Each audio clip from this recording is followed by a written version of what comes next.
The views, thoughts, and opinions expressed in the podcast belong solely to the hosts and not the host's past, present, or future employers. Okay,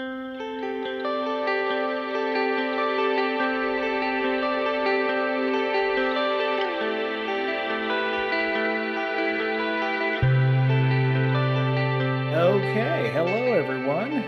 Mr. Boettcher. Hello. Say hello to everybody. Yeah. Am I on? I can't hear you now. Uh-oh. Great. Okay, just keep talking. Okay. Say nice things about it. There we Well. go. Okay. Honestly, I got you.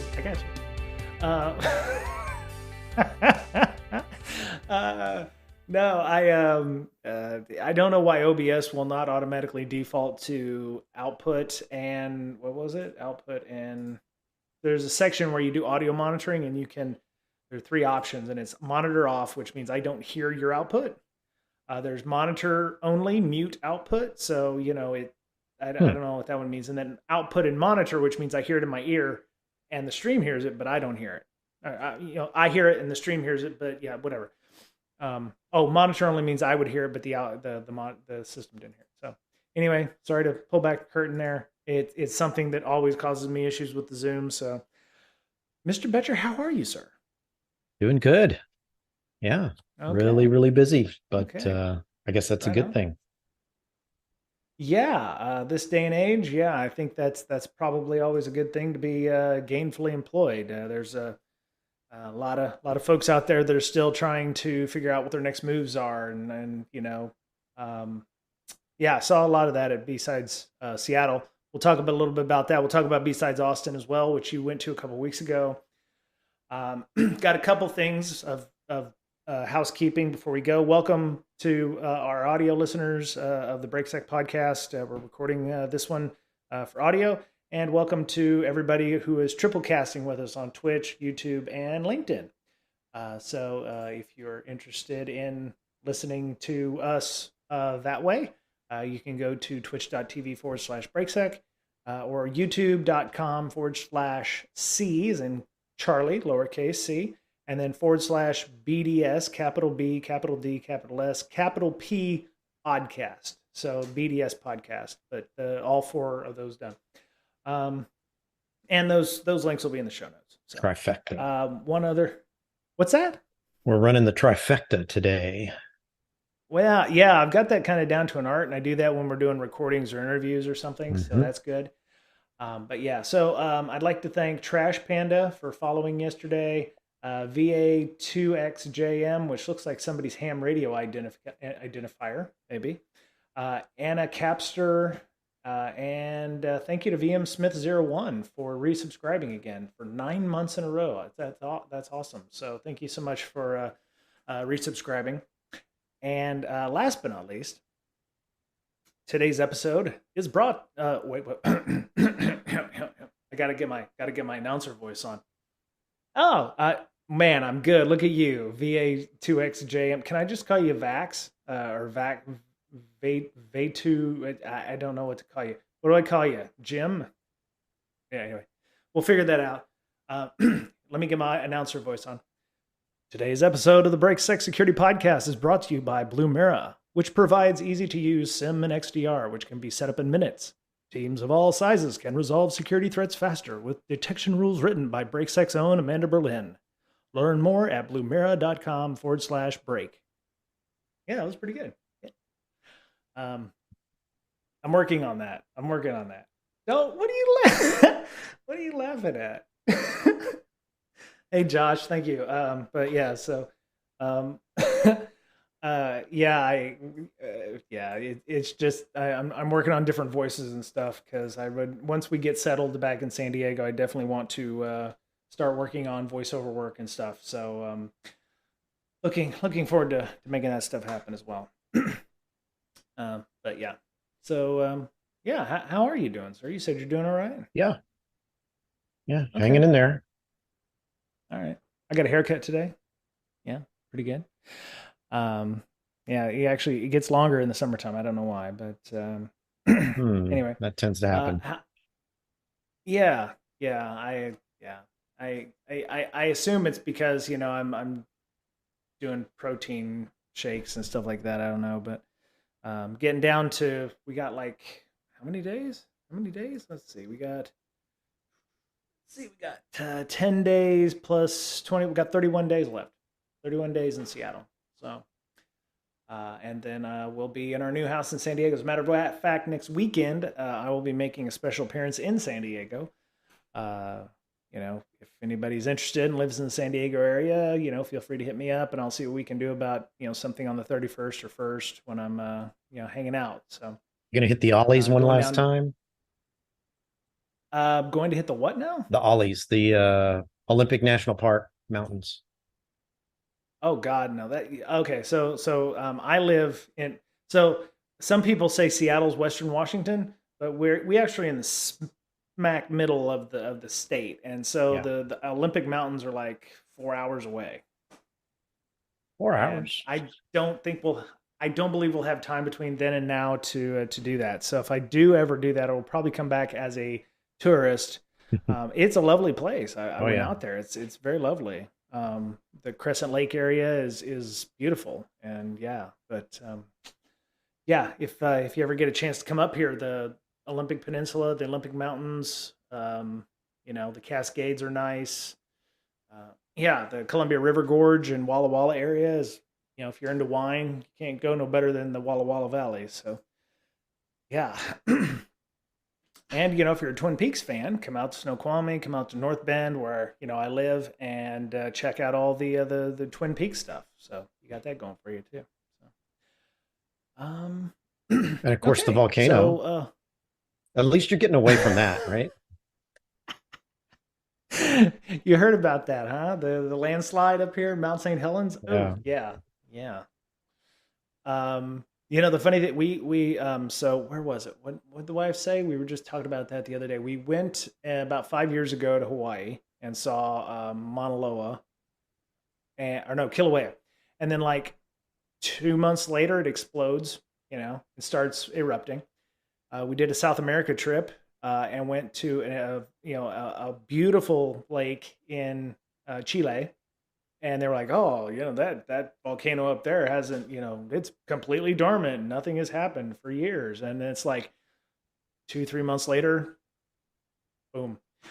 And then so we heard about the landslide here, and we're like, well, we're about to leave in 30 days, so we'll just give it some time. It's warming up, man. It's warming up. Just never go to Yellowstone, please. We don't want that one to blow. That caldera would be a whole nother glass of Tang, or it would euphemism you want to use. It would basically start the fourth age of man at that point if it ever blew its top. Is that the one where the astronaut comes back and he's like, "You blew it up, damn you," or whatever? Yeah, exactly. Okay. Right on. All right. So we do have stuff to talk about for those of you on the audio podcast. I apologize for those of you who came to listen to our discussion of Bsides Seattle. We also have Bsides Austin. Mr. Boettcher attended Bsides Austin, and so we're going to talk about some of that. We're also going to talk about, patching the unpatchable. I'd like to talk about what it would take to patch something like the newest SecureBoot bug that came out. Maybe a security model that people have never heard of. And then I'd like to talk a bit about power and influence with Mr. Boettcher, about what that means for people. Anyway, so Mr. Boettcher, I'll let you start first. You said before we started, literally, that you went to Bsides Austin like 2 weeks ago. So, we hadn't seen each other in 3 weeks. So, how was the trip? What did you see at Bsides Austin? It was good. There was a lot of good defensive talks. The offensive talks got more audience though. So, and they had people from all over the state come in, like some people from Houston, Dallas, come in and give a talk. So it was good to, have people from all over the state. Yep. Right on. Right on. Any talk in particular that you saw that you enjoyed? There was one tabletop exercise, which was pretty good, actually. They went over a scenario where, 2 people what do you do when your people start getting um, smishing, right? And Smishing, right? basically go over how you would defend against that. A lot of people say there's nothing you can do because it's their personal cell phones, right? Right. But there are some things that you can do, especially if they're trying to get them to log in with links, sending the links into their cell phone, things like that. So that was a good one. How to build a security operations center. It's pretty good. Oh, Um, very they had cool. a talk on AI, and Uh-huh. that was decent. Um, Nothing there that I already knew, but a lot of people in the audience had not used ChatGPT. So Right. I got to say, you really need to use it. Don't get left behind. Okay. That's the new Right. hotness. And if you're not fully embedded in what AI can do for you and how it can help you be productive in this industry, um, you're going to go to the way of the dinosaur because it's really going to help everyone in the next couple of years, right? And it'll be Very cool. hard to. I think it's going to raise the bar for employees. Like if you can't write Right. a good document, and your peer can, right? Right. Because they know how to use AI. Um, yeah, they're going to excel, and you're going to fall behind. Okay. There's so many things that you can ask it to help you. Like, okay, I have this issue where I need to delete um, empty groups in Active Directory, right? So to clean it up. Right. So you're sitting there banging away for 2-3 hours writing a script and testing it to be able to do that because you got some code off the internet and you're just ask ChatGPT to write it for you. You know, you still need Yeah. to test it, but it's going to be 80% there, most likely. So don't Nice. so Okay. don't spend all that time trying to write PowerShell code. It'll spit it out in a few seconds, and then all you have to do is make some adjustments based on um, your organizational, you know, intricacies or um, yeah, basically the customization is that last Right. 20% based on whatever your organizational unit is. So yeah. Yeah. So there I don't want to ask how much FUD there was, but I mean, was there, you know, what did you find interesting about that other than, it's the future and there's going to be, if you're not good at writing papers, Chat GPT is going to kick your ass or make you a superstar. Was there anything that you got out of the AI talk that it was like, oh, I could go do that now, or I could take that back to work and start working on that now, kind of thing? The writing code, you can also do summaries. Like let's say you have a project and you take notes and you want to kind of do an executive summary of those notes, it can write it for you in seconds. And Mm. it's pretty good. You can do that. I would say do not let it write executive summaries like for a pen test. You don't want to give that data to Right. Chat GPT. And if your clients find out, you're not going to have a good day. And there are probably ways that are hidden within the text of Chat GPT right now Hmm. that in the future people can go back and say, okay, Chat GPT wrote this. Like just the Okay. way it writes, and maybe it has certain values of text in certain ways, certain punctuation, things like that.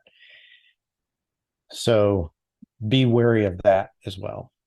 Uh, just Right. just as a precursor, just kind of say, okay, if I take this from Chat GPT, somebody somebody may be able to tell that it was actually from AI and not from myself.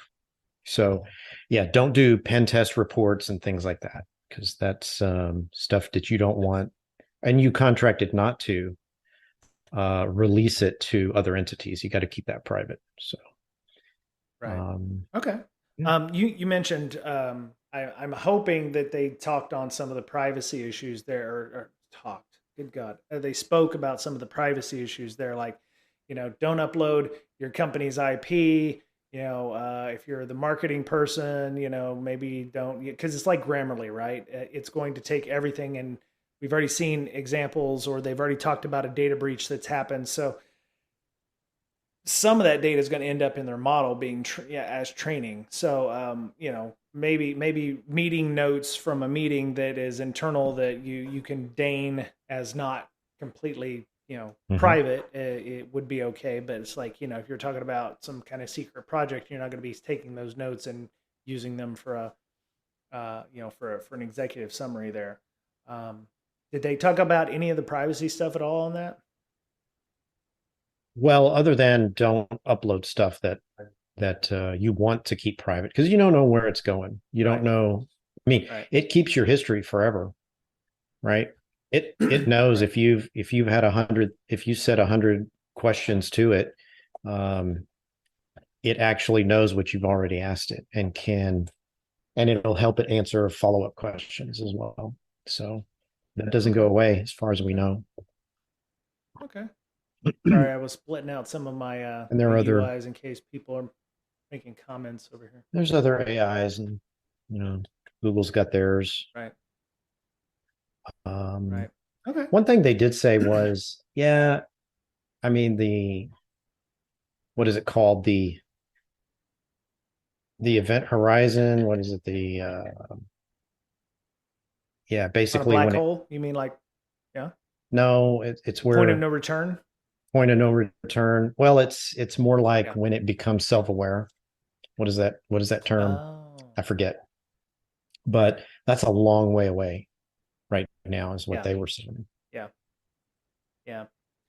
Well, that's good. Yeah, I've got the list of talks that were up here. I know David O'Hale.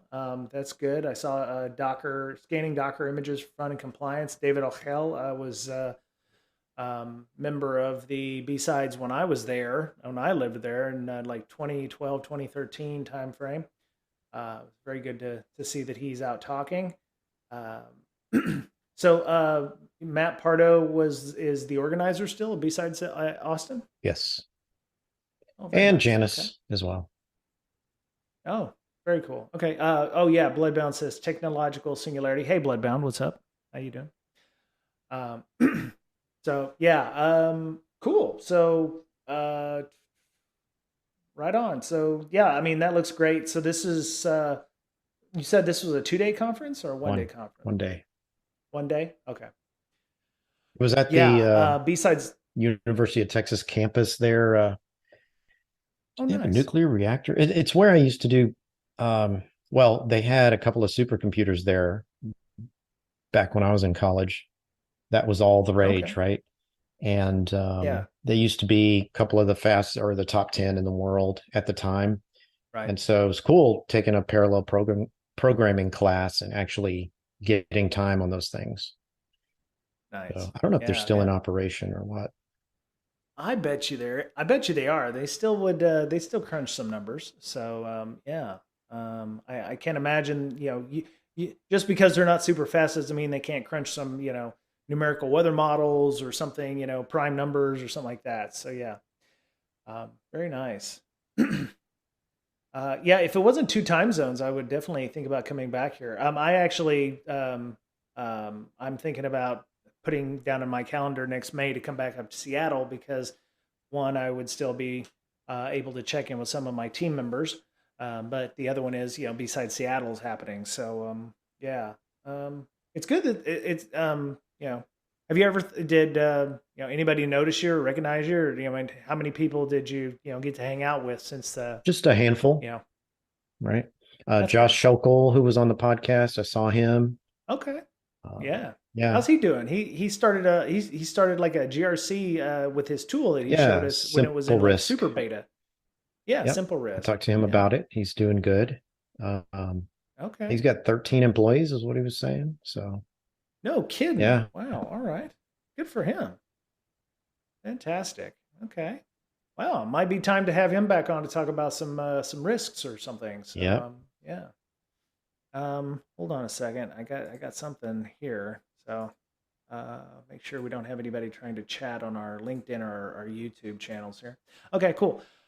Yeah, so I went to B-Side Seattle, which happened yesterday, because I wanted to see some of my friends up here, some of the community, some of my folks like Mike, Digital Warhead was here, CPO Parker, for those of you who are regular listeners of our stream, Walt, who was recovering from an operation, so it was good to see him up and about. Got to see Tanya Yanka, who we've had on the show a couple of times. It was awesome to see her. I didn't get to see her until she was almost leaving the conference, which was it was a good opportunity. And it was weird because she tweeted out, "Hey, I got to see Bryan Brake at Bsides Seattle," and I was like, "No, no, no! It's more like I got to see Tanya at Bsides Seattle." Um, it was good to see her. It was good to see a lot of folks, Don, who we've had on, CSEC East and stuff. And so, yeah, I went into the talks because I'm not I'm not technical so much anymore. As I told somebody at the meeting, because I saw some of the ex Leviathans that I used to work with, saw Jeff Costello, who I've had a good relationship with in the past few years. I believe he's the CISO over at Gigamon, I think. Don't quote me on that. Yeah, a lot of excellent people. Got to see Tracy Martin, that security chick who also used to run DefendCon. So there you go. I didn't mean to put this shirt on today, but I just saw DefendCon. So she's looking for work, and she's going to be moving down to Arizona soon. So, but yeah, I got to see her talk, and that was excellent. But I didn't go to see the super technical talks. So, there were several talks about optimizing red and blue teams. One of our people saw that one, and there was other ones like here's one talking about quantum revolution, talking about Chat GPT and things. So, um, Tanya's talk was excellent. She was talking about raising awareness and nurturing relationships with developers, and trying to help them understand it isn't shift left. It's just getting security in as early as possible in your software development cycle. She's the member, or she's the Bloodbound. Yeah. Maybe I could get Jeff on to do some sponsorship stuff, but She Hacks Purple is Tanya's stuff. SheHacksPurple.ca, I think, is what it is. Go check that out. She does a lot of AppSec stuff. She does a lot of great work, and she has her own podcast too. So go check that out as well. So my stuff was all about trying to communicate better. I went to Tanya's opening talk. She keynoted, which was an excellent discussion on, you can't just throw tools at people to get them to work. A lot of times we security people buy tools, and then we just like, well, it's not our problem. We're going to, we'll give it to the developers, and they'll have to, add it to their workflow or something. And so, one of the things she was trying to teach was, getting developer buy-in, trying to not just shift left, but to make it so that we're involved, right? We're in the process. We're helping them in some ways. Write those documents. Do the threat model with them. Engage with them and the stakeholders when you do the threat model, so that way you can more intelligently design security measures behind that. So that was a really great opening talk with her. And so I didn't have much to do until, let me see, what was the next one? There was a lot of discussion about, Yara rule sets and stuff like that. What's it say? This site can't be reached when I click on that. Oh, ooh, okay, wait. She hacks purple.com. I put .ca because I know she's in Canada. So there she is. There's Tanya. Yeah, there you go. Sorry about that. Let's grab that there. Sorry. Don't use the SheHacksPurple.ca. Well, actually, it is shehackspurple.ca. It went right to shehackspurple.ca. You can do shehackspurple.com as well. That works. You can sign up for her mailing list. It's a lot of good stuff there. Uh, okay. Well, as long as that second link works there, Ring Z, and welcome Ring Z, then you can make that happen. So there'll be a link in our audio show notes for She Hacks Purple and Tanya Yanka and all this awesome stuff she does. Um, but yeah, there were some good technical talks. I didn't get to see them unfortunately because there were a lot of people I wanted to see. The next one I went to was Industrial IoT. Darren Richardson. Because I'm doing some IoT stuff, I wanted to see what was going on with that. It was okay. There was also, oh no, wait, that was, oh, did I? I must have missed one. Maybe it wasn't all in there. I did see another talk about um, extended IoT. So there was like some uh, talking about medical devices, and there was some kind of background on the different threat actors that from Russia and China and all those other places. And this person also took a um, Hikvision, Hikvision, Hikvision camera, a Hikvision camera, yeah, and basically using Kali Linux and an exploit that exists on the firmware of some of those devices, got a shell on the system. So he went to exploit DB, downloaded a Python shell program, an exploit off the site, and actually ran it. So he hacked it.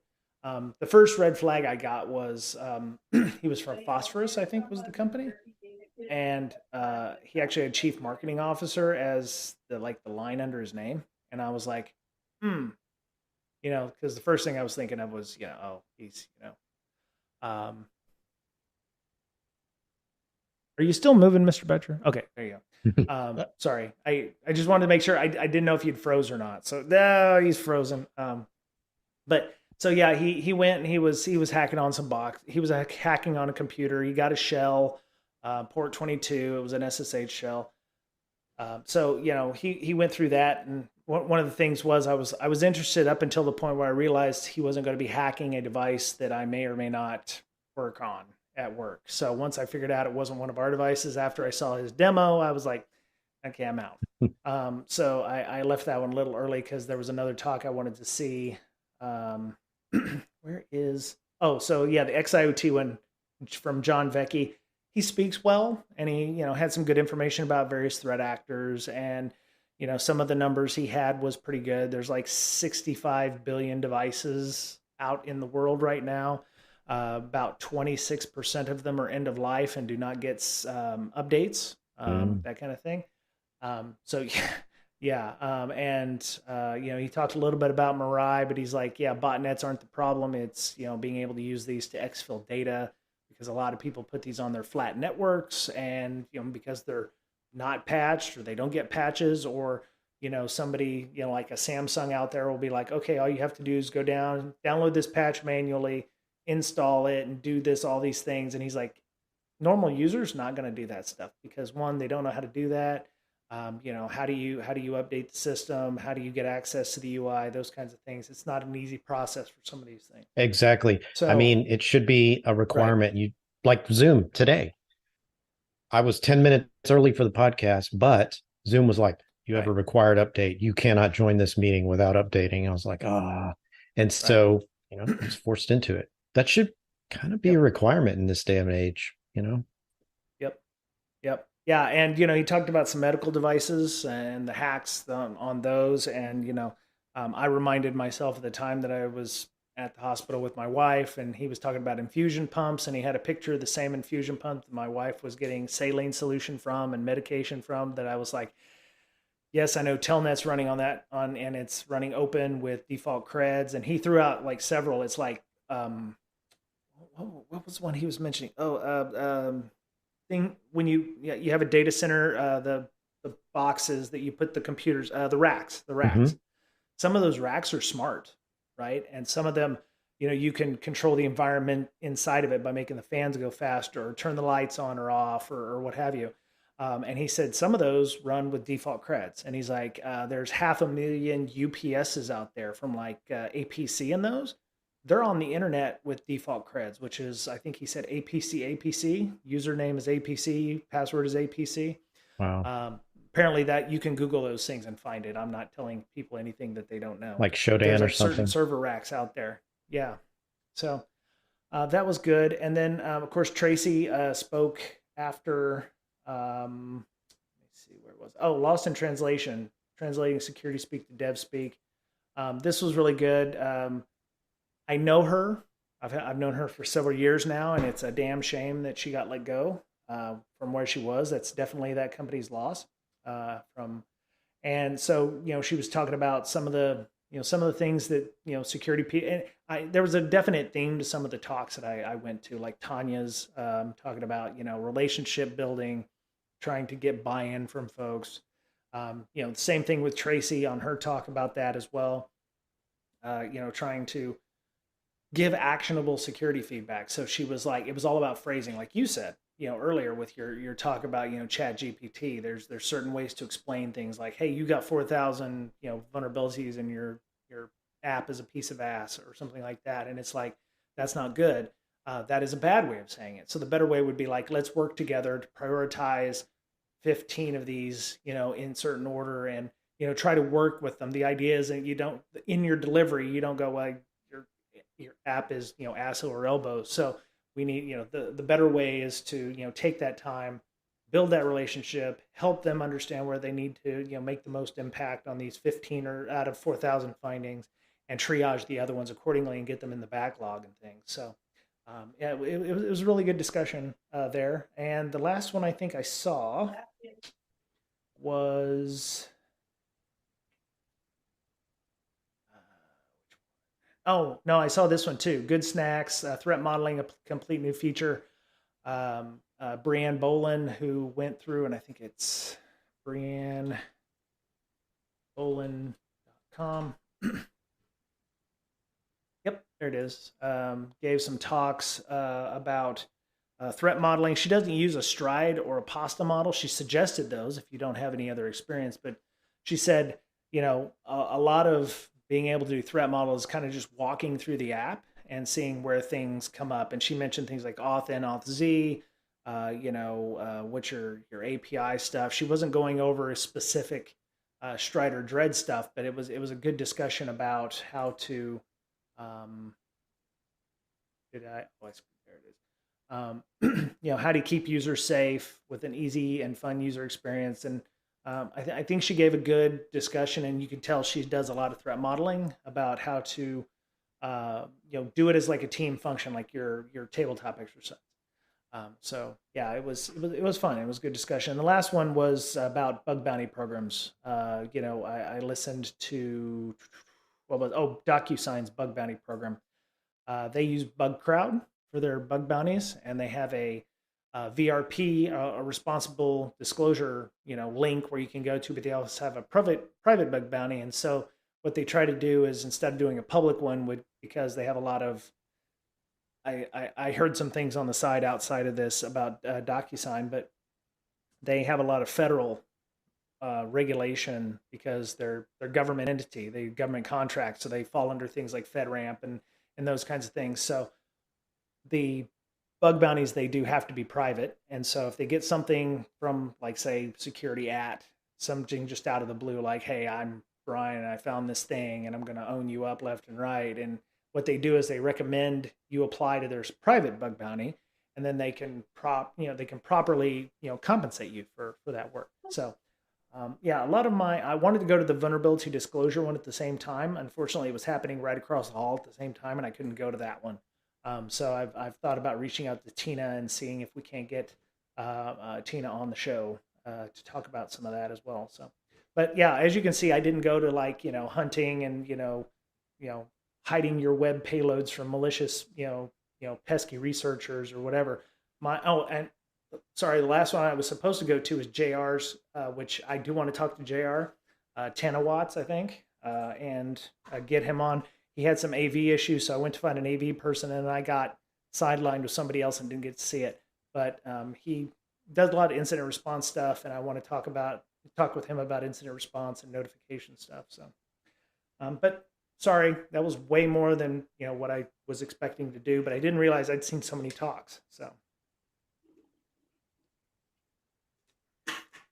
but it's interesting. I went to DerbyCon for 3 days, and I did mostly LobbyCon. I went to the one last year, and they have a lot of great talks at this one. They had 500 people, and it was really really excellent to go to. And I'm really sad that I won't get to go to this one next year. Maybe Bsides San Diego will be going on, so I'll get to see what some of that's happening. But oh my. Thank God my camera wasn't turned that way. We'd had to make this rating PG-13. So, Oh no.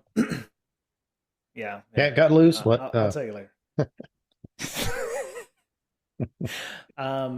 But yeah, so I mean, it was a great conference. If you ever get, they did tease that they're going to make this a 2-day event. So if it is a 2-day event, I definitely will put this in my calendar to get, to come back up, because I can stop by work and I can, come for 2 days for the conference. So, and there was also some suggestions, because they had some issues with AV. They were going to record the talks, but they didn't get to, which is kind of a good thing and a bad thing, because it allowed some people to talk about things without, feeling like they needed to censor themselves. So this was good. And the AV stuff I actually suggested, because I could come up and help out if they really need somebody, but we'll be talking more about that later on. So. But yeah, I hope everyone else who's watching this enjoyed B-Sides. If you were there at Bsides Seattle or Bsides Austin, would love to hear your thoughts about. Ooh, okay. I would love to hear. Oh, I went red. Oh, green, yellow, red, white, green, yellow, red, white. That's interesting. Okay, there we go. We may be having some problems with our. Let me turn off the Discord bits. My stream was running a little on the slow side there, so I apologize for everybody doing that. Just at ThoughtCon. Oh yeah, ThoughtCon was this way. That was the other thing. I was like, there's like 4 conferences going on this week, and it was NOLACon, ThoughtCon, Bsides Seattle, and there was a 4th one. Yeah. Anyway, there was like 4 conferences going on this weekend. I was like, wow, that's pretty awesome.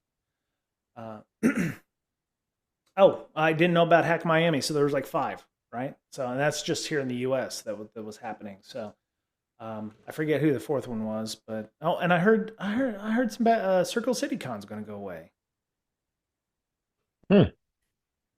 Yeah, they unfortunately they said 2022 they had a lower turnout than expected, and this year is going to be virtual, and that's the last one they're going to have. And I was shocked. Hey, Digital Warhead. Digital Warhead went to Bsides Seattle. Hey, Digital.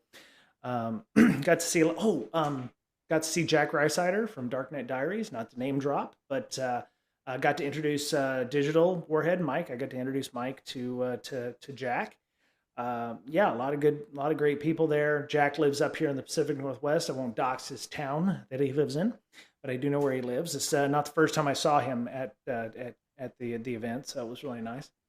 A lot of CSEC East folks that come out and was happy to be there. Yeah, it was super cool seeing Jack again. So, yeah. And of course, Digital Warhead hacked my Tesla. He said he sent me a message, a video showing that he had hacked it. So he's now a criminal. He's hardened criminal. Rings at okay. Hey, Beowulf. But yeah, so it was good to see everybody. I'm glad I got to say, my byes to people. I'll get to see some folks at CSEC East next week. We're going to have one more before I leave. And, maybe I'll get back up here and we'll be able to have another get together or something like that. So right on. Thanks. Hey, Beowulf Music. How you doing? So, okay. So I would suggest B-Sides, usually a local talent, but there was a lot of folks from SFO for us up there. But if you've got a local B-Sides, do what you can to volunteer. If they're taking volunteers or, B-sides are a great place to go and have your first talk. There were several people, I think, that raised their hand when they asked if that was the first time they'd ever given a talk.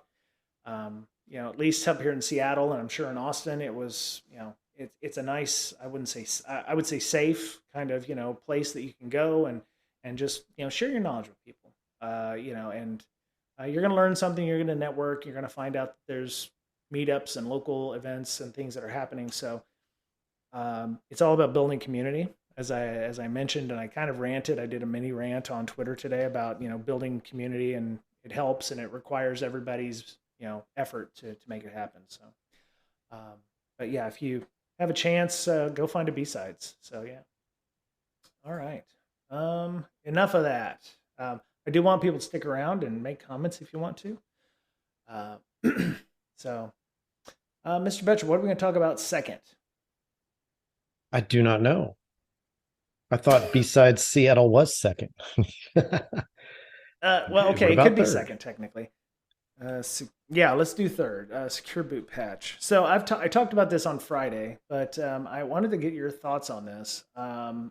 This is patching the unpatchable is I think what we're going to go for. So let me give you the chat window here. Have you heard about the secure boot patch that's going to be a pain in the ass to fix? I've heard of that coming out. It was an O day, right?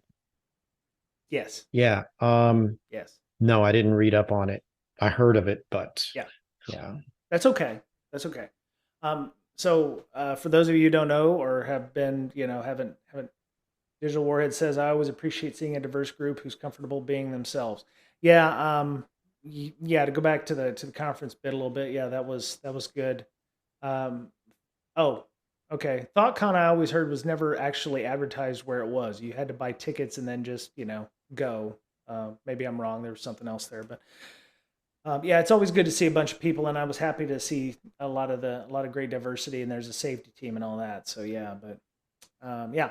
So getting back to our story about the patching the O day, I'd mentioned this on Friday, and I said, this is another one of those things after hearing about the XIOT stuff in the patch, and it's like, so Mr. Boettcher, let me ask you a question. Let's say your company, I don't know if you're the only security person or you have a team of security people, but they want to apply this patch. Okay, Okay. patch is good. Patching is good sometimes, mostly. But the problem with it is, they say, where is it? Once you have done this patch, your PC will no longer be able to boot from older bootable media. It doesn't include these fixes. Uh, Windows install media like DVDs and USB drives created using Microsoft's ISO files. Custom Windows install images maintained by IT organizations. Full system backups, network boot drives, including those used by IT departments to troubleshoot machines or deploy new images, or stripped down boot drives that use Windows PE, and any recovery media sold by the OEM PCs. So, given all of that, would you patch this? I don't know. I'd have to read up more on it because I mean, Secure Boot, it's been a while since I've actually researched Secure Boot. I'm talking like 5 years. I don't know, Yeah. is it required, right? Or is it just Well, something nice for to have? Secure Boot. Oh, okay. Well, I don't know. well, so to give you a little refresher, Secure Boot's the standard developed by members of the PC industry, pretty much spearheaded by Microsoft to ensure that a device boots with only software trusted by the original manufacturer or the OEM. When the PC starts, the firmware checks the signature of the boot software, including UEFI, uh, and if the signatures are valid, the PC boots. Now, when this first was conceived, as you will, back in, well, gods, I was working at Ultra Electronics at the time, so that was like 2011, 2010, sometime around that time frame. Uh, Linux had no way of booting a device with Secure Boot enabled, so everything had to be disabled, and you had to use Legacy Boot. That has changed, but the idea is, this is supposed to be the thing that confirms whether or not software is good or not. And it sounds like that In there's an other issue with. words, there's no rootkit or bootkit installed. Right, right.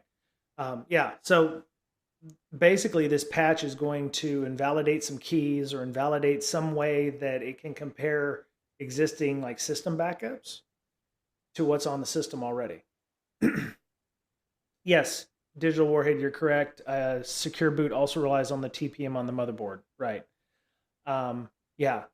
But so with this patch, what I'm guessing is it reinstalls the secure boot OS or the functions inside secure boot and invalidates a good number of older keys, which is something that I find interesting. And what I'm wondering is, you know, given that information, including things like secure backups, like backups of your Windows box, your Hmm. work box, you run this patch, you can't restore from backup. I don't So know. everything would have to be backed up yet again, and anything you made 2-3 months ago is now invalid.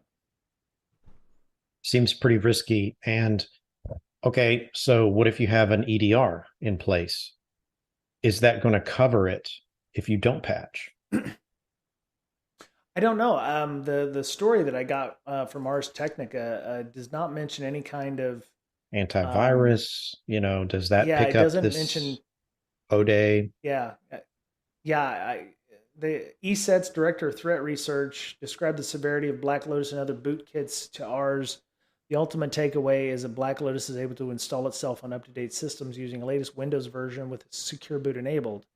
Even though the vulnerability is old, it is still possible to leverage it to bypass all security measures and compromise the booting process of a system, giving the attacker control over the early phase of the system startup. So it sounds like Black Lotus is able to do something that needs to be patched, but to do so invalidates everything else thus far. So it's either protect yourself against Black Lotus, which, like you said, if there's detections in the EDR that can detect, you know, sites or C2 or whatever it is that Black Lotus does, you may be able to get around not having it. But I can definitely see it causing some pain and anguish for some IT departments. Definitely. I'm just Googling what EDR has to say about this, or antivirus, right? I mean, Right. So here's yeah, all of these. I'm going to have all these links inside the show notes as well. As a matter of fact, let me make sure I don't lose this Black Lotus one. Talking about Black Lotus, I'll post it up on the Zoom chat for you there, sir. Uh, so yeah, as of April 12th, Microsoft shared guidance to detect Black Lotus UEFI bootkit attacks. So there's some IOCs in here. Note defenders can look for the following artifacts: recently created or locked bootloader files, presence of a staging directory used during the Black Lotus install, EPS :/file system, registry key modification for hypervisor, HVCI, hypervisor protected code integrity, network logs, and boot configuration logs. So it does leave artifacts. So the thing is, I don't know if once it's left the artifacts, that's evidence that it's already done whatever it needs to do to your UEFI system.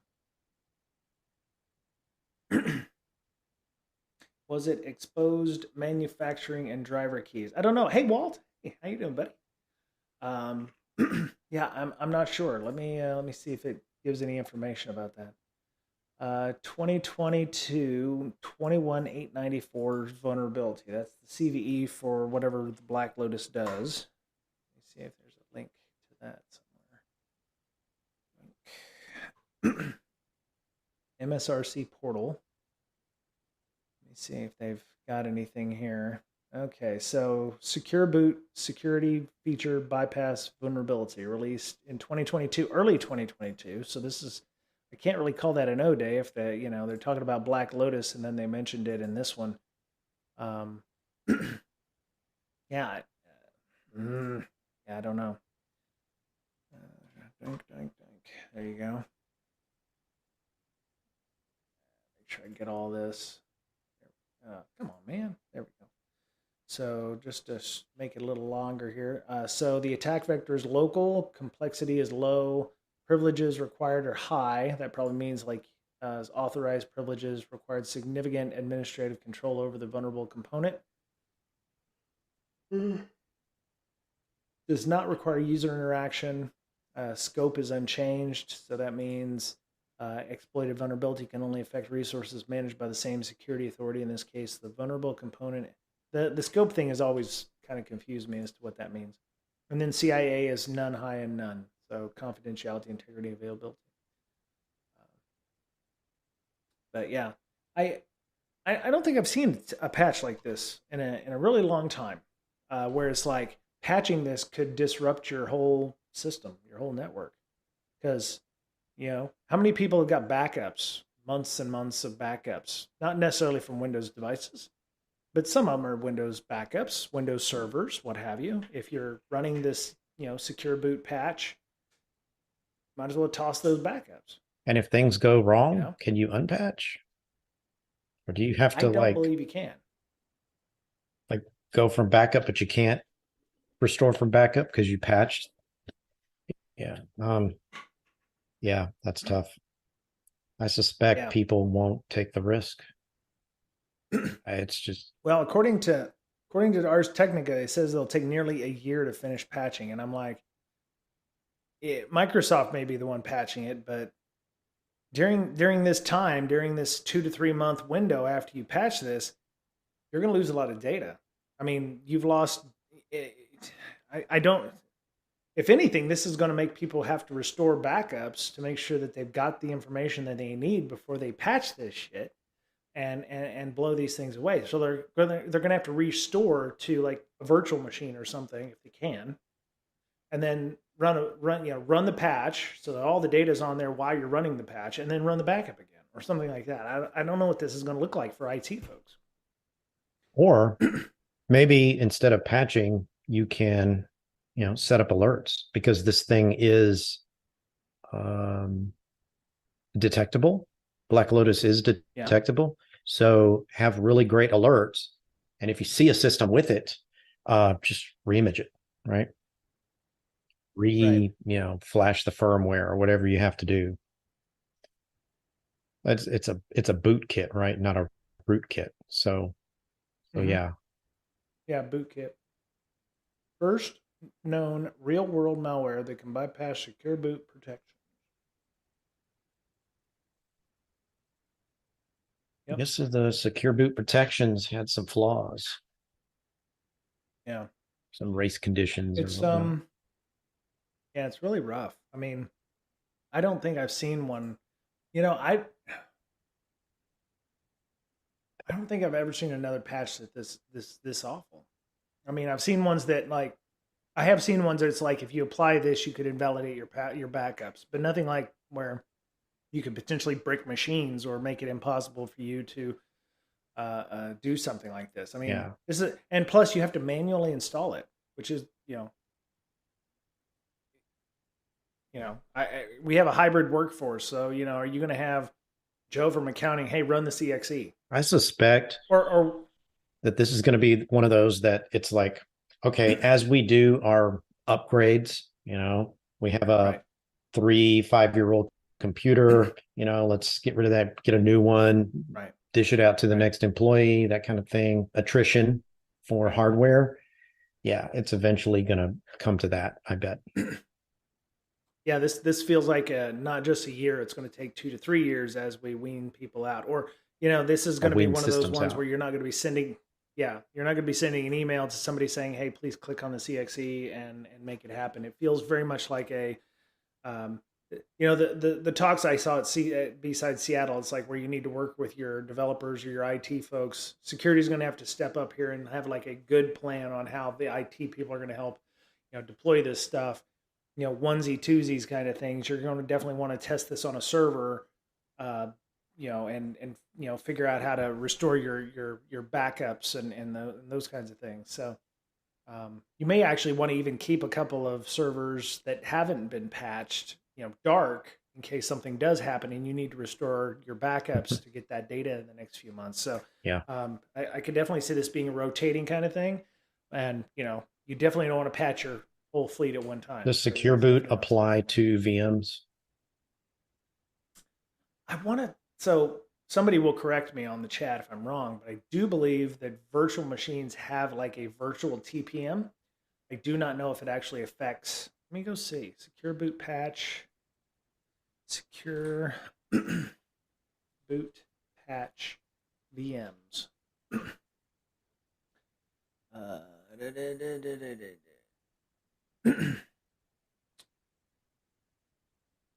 Microsoft confirms VM secure boot issue causing boot. No, that's something else, isn't it? Yeah. Let me see. Did the uh, yeah, so you need to install May updates, use a 5-step process to manually apply and verify a pair of revocation files. So yeah, you have to use the DMI thing that comes with SecureBoot, where you got the blue screen and it's got the little blue ASCII kind of box and verifying those things.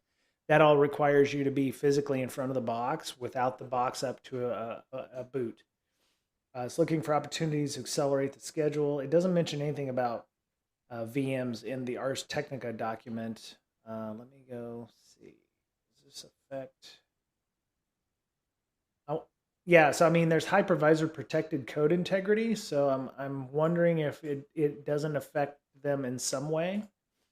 I mean, if you backed up your VMs before on the server before you've issued the patch, those VMs will have to be put somewhere, or you'll have to make new backups as soon as you run these patches. So I don't understand if somebody can write malware that'll affect the boot process. Why can't you write, let's say, good malware to unaffect that boot process or overwrite what has been written? Just, that kind of patch, right? Maybe a temporary thing, right. but just undo that, not necessarily patch it, but just fix it. Right. I've cleaned up hundreds, maybe thousands of pieces of malware just by seeing, okay, where is it located? What are the run keys? Things like that. Let me delete it. I don't have to re-image. You just have to figure out what the malware does, right? And undo those particular things. Okay, I've deleted the binary and I've deleted the run key. So the malware's clean. Right. The system's clean, no more malware. Why can't that be done to this? Right. That's a good point. I mean, the fact that there are registry keys and stuff in there does make sense that, you'd be able to detect this and wipe those before it became an issue. I don't know what it would take to actually run the patch myself, and I'm actually good thing I don't need this on my box, but I have a Lenovo laptop, and I'm like, I don't run backups, but it's like, if I ever wanted to, my worry is that if I, made a backup and then patched it and then I couldn't get the backup back in or something happened on startup, because I dual boot my laptop. So it's like, will I screw something up and not be able to boot the Linux install on the system as well? So there's some use cases there that I'm just not ready to do.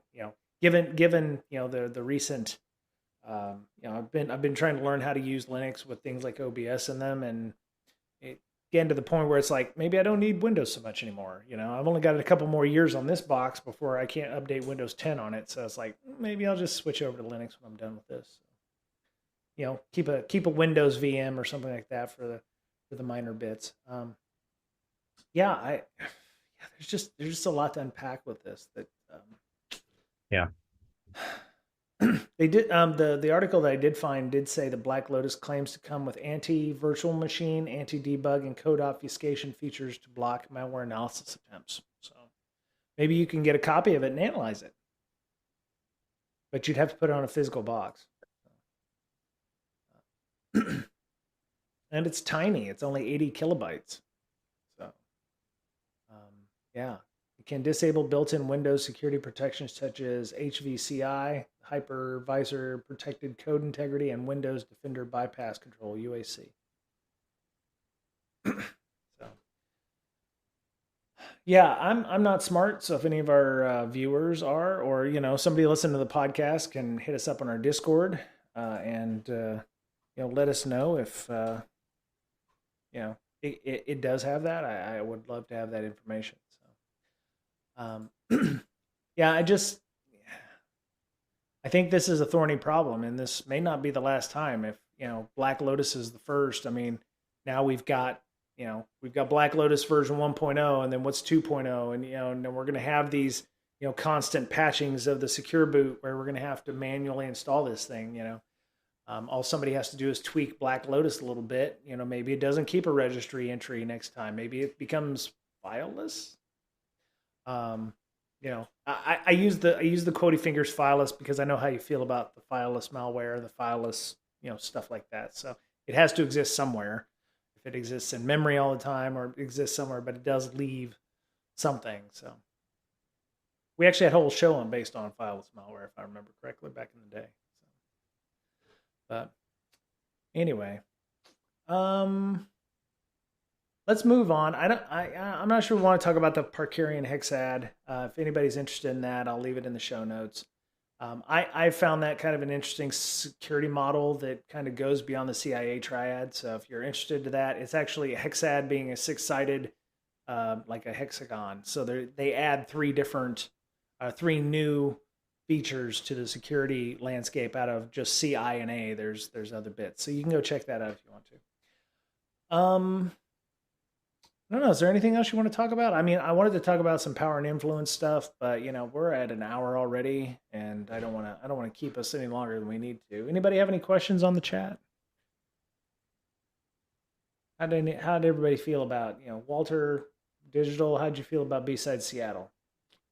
I actually expected more people since I notified the Bsides Seattle Twitter that I was going to be talking about this. Well, 500 is a lot. What was the max? They said, what is it? I think Josh Nerd Monkey said it was 578 people. They gave out 576 lanyards, or 578 tickets were checked in out of like 750 tickets sold. So they sold out. So yeah, that was that's right. It was Digital Warhead's first B-side, so that's pretty cool. Yeah, Mike and I were talking about that. It was like 4 talks, 4 tracks all at the same time, and like I had said, the coordinated vulnerability disclosure and the bug bounty program were happening at the same time, and I couldn't go to those. And since they weren't recorded, I don't have a chance to go and see that person. And not everybody has a podcast, so I could reach out and go, hey, I want this person on because I didn't get to see their talk. That may be what I end up doing for some things. So we'll see what happens. But if anybody has any if people want to help me reach out to these speakers, and say, hey, you should come on BrakeSec, I it would not go amiss, Walt or Mike there if you want to help out. So. Was there any talks at Bsides Austin that you wanted to see that you didn't get to see? Yeah, but I don't remember. Okay, well, the list is on Bsides Austin's website. What I would love for you to do, Mr. Boettcher, is reach out to those folks and see if they'll come on the show. And then we'll spend a Sunday with them talking about what you didn't get to see. And then I'll get to talk about what I didn't get to see either. And then everybody benefits. I mean, unless they can't because, they were only cleared to do that conference. Yeah, that would be good. But yeah, so I was happy with the Career Village. Did they have a Career Village or do any kind of resume reviews or anything there? No, nothing like that. Just bulletin boards. Like you're hiring, here's a job description or something like that? Oh, okay, that's good. That's good. Being Austin, you got a lot of startups. You got people who probably are out of jobs as well. So it was, it's good to try to help out when you can. I mean, we're assuming that it's a huge, there's a flooded market because the Microsofts and the Googles and the Amazons of the world have riffed a bunch of folks. Not all of them are security people. But there are some security people out there that were embedded with engineering teams that could probably look for a new challenge. So if any of you are looking for a position, one, take a hard look at your job descriptions before you start hiring again. Make sure they don't suck, especially for a junior position. Junior positions should not be looking for 2 to 3 years of experience or 2+ years of experience.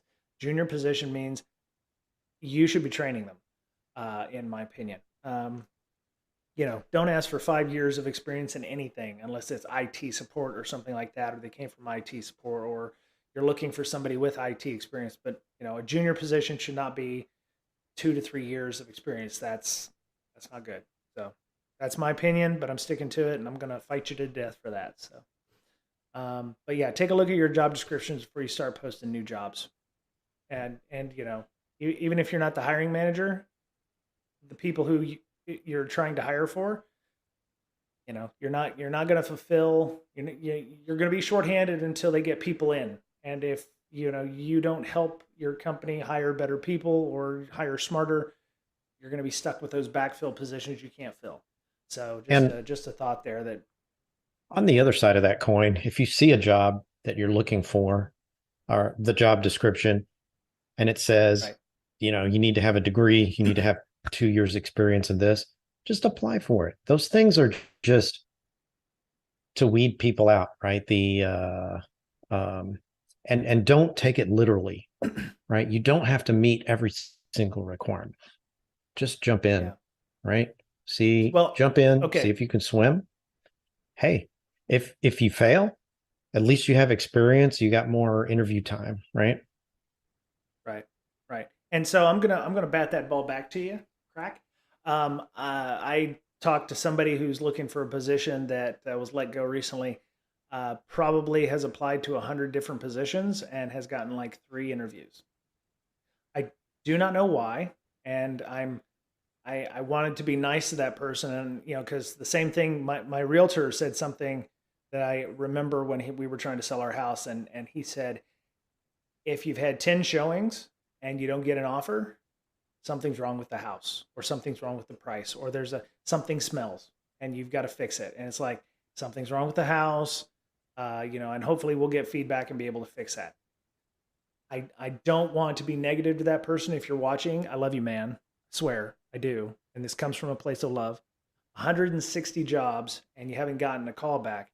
We need to look at your resume and make sure that you're giving a good description of you, right? And it may be that you're just throwing shit out there, and that's fine too.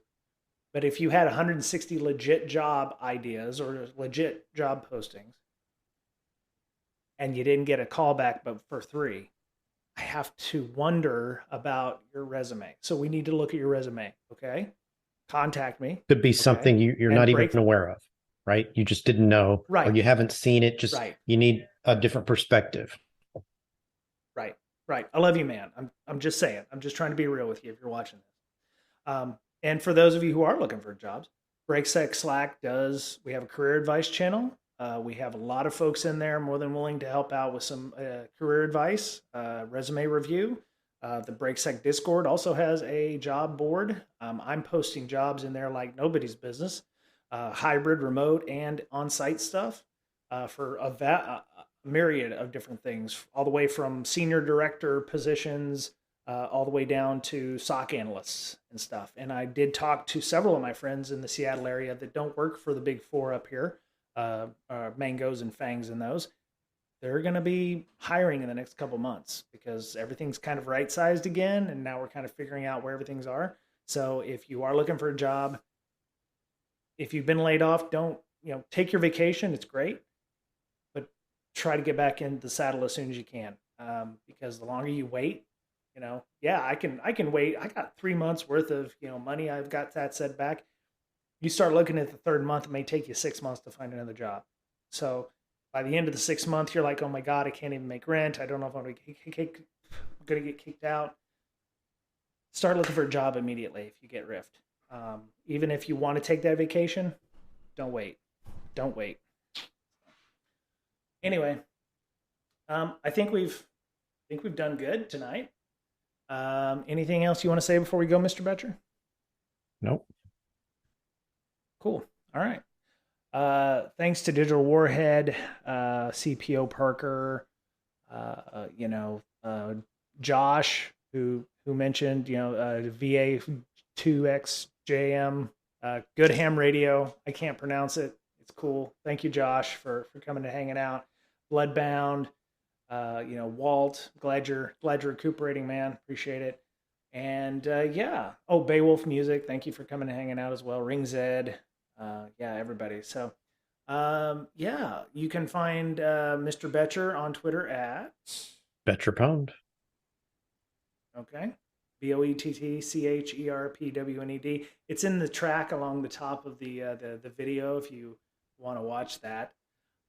You can follow me on Twitter at Bryan Brake. I'm on Mastodon at Bryan Brake at mastodon.social. Whichever is the big one. I don't do infosec.exchange. I do have an account there. I just don't use it. You can follow us on Twitter at BrakeSec. Sign up for our meetup if you're in the Seattle area. It's CSEC East. Just go to Meetup and look for SEA, You can find it. The new organizers are going to be doing some cool stuff, trying to get more involvement in the community. So that's available. Miss Berlin is not here tonight. Very much missed, but she told us, what was it she said? Hey, Walt. Hope you have a good night. She said, I have a flight at 4 a.m. I think that's what she said. I have a flight that leaves at 4 a.m. Not going to make it tonight. So I told her if she was eloping, she needed to tell us if that's what was going to happen. But I don't think that's what's going to happen. So you can find her on all the socials at InfoSyster, INFOSYSTIR. And she does Hackers Health, which brings awareness of mental health issues to the information security community. You can find them on Twitter at Hackers Health, and I believe hackershealth.org is the website. Let me go see, hackershealth.org.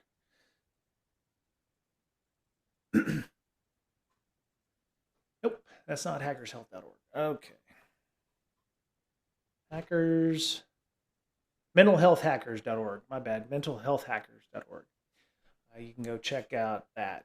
And yeah, Hackers Health on Twitter, but Mental Health Hackers. Anyway,